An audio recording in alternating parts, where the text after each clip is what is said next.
Yo, hello everyone, and welcome back again to a brand new video. Email aficionados. And today we are tracking a common concern, which is preventing your Mailchimp emails from ending up in the dreaded spam folder. If you've ever wondered how to ensure your emails reach your audience primary inbox, stick around for valuable insights and strategies in 2024. So before we start with this video, make sure to watch it from now till the end so you have the full information.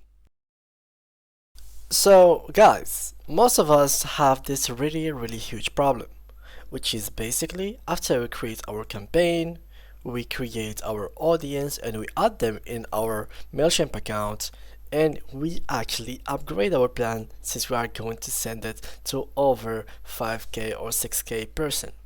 After you get everything ready and everything is set to your plan, you think that every email that you're gonna send is actually going to be sent to your customers. Well, yeah, it is true. It is gonna be sent to your customers, but not the way that you think. So the thing, as I said, it's gonna be sent to their email, but the only difference is not all of these 6,000 emails that you're gonna send are gonna actually be sent to their inbox. Normally 100 maximum that's gonna be sent to their inbox if you did the casual way. The other 5,900 they're gonna be probably sent to the spam folder. In this specific video, we are going to talk about some tips and tricks to actually avoid that. Eventually, guys, you can't really make all of these 6,000 actually be sent to the inbox. Eventually, at a point, one of them is actually gonna be stopped.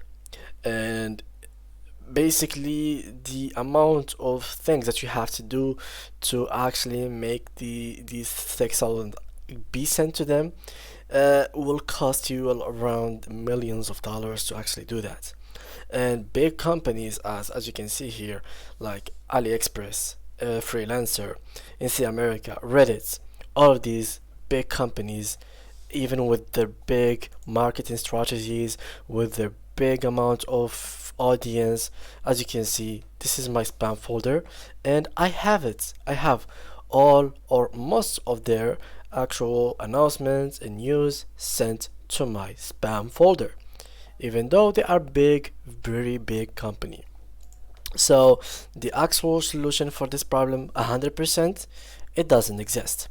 But there is some tips and tricks to actually make your emails going from 100 to 3,000 emails sent to the inbox within a few steps that you have to do. So normally the first thing that you have to check is obviously your emails, how you are actually making your emails, and the authentication of these emails. So when you are making your emails in your websites, normally add this send-in policy framework. So you have to use one of these sender policy framework, which are basically called SPF. So this is the thing. So sender policy framework. So as you can see, so sender policy framework, as you can see right here, is an email authentication method which ensures the sending mail server is authorized to originate mail from the email sender's domain.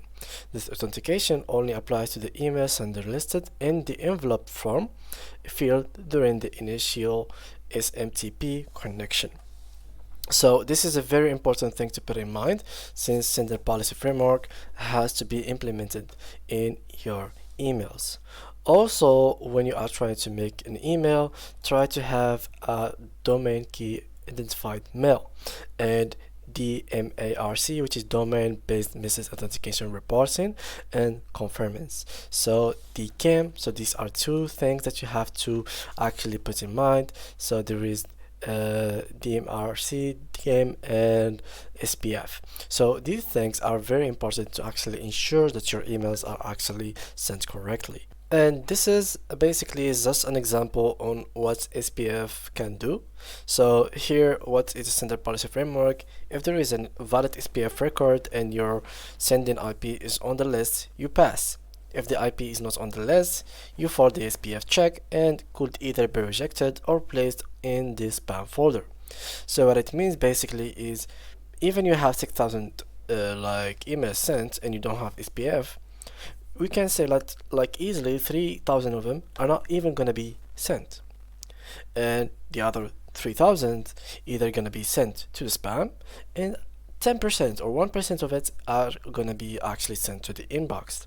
So this is something to bear in mind. Also, we have to use a domain keys identified email, and basically think of domains identifying Mailchimp as an ID or password that can verify who you are.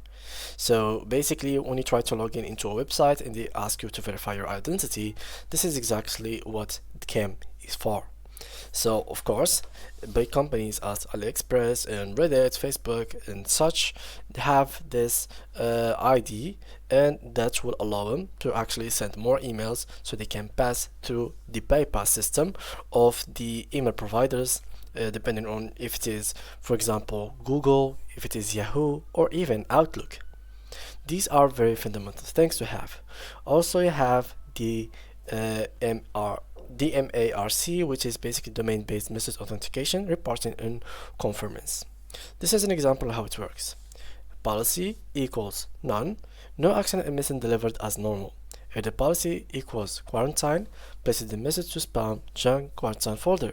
If policy is reject, the message is rejected and bounced. So this is some fundamentals that you have to get with and to start searching for and to know even more better. Also guys, when you are sending email, make sure that your audience right here, your audience and your all contacts actually sent your or you got these emails right here from the subscription form that you had in your website. If you got the data normally randomly from any other websites, then this will be even creating big problems for you. You have to actually get the marketing authentication from their emails. So once they are actually, for example, you are using Mailchimp. So when you're creating an email or sign up form right here, this is not a sign up form, which we mean login by email and password or creating an account. The sign up form is basically signing up into our marketing system. So once they put their email here, they are like indirectly sending or confirming that they want to receive emails from us and they want to engage with us.